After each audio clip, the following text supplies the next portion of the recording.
आयुष्यरेषा मध्येच खंडित असेल तर आयुष्यरेषा मध्येच खंडित असेल तर आयुष्याला धोका उद्भवू शकतो. याचा अर्थ असा नाही की हे अल्प आयुष्य दर्शवते.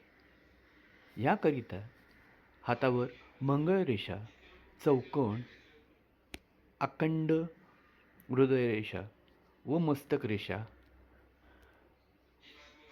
असल्यास हा धोका टाळू शकतो.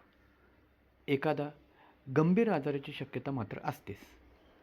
तसेच अशावेळी मंगळ पर्वतावरून आडव्या रेषा बुध पर्वताकडे जात असतील तर अपघाताचे लक्षण प्रामुख्याने दिसतात.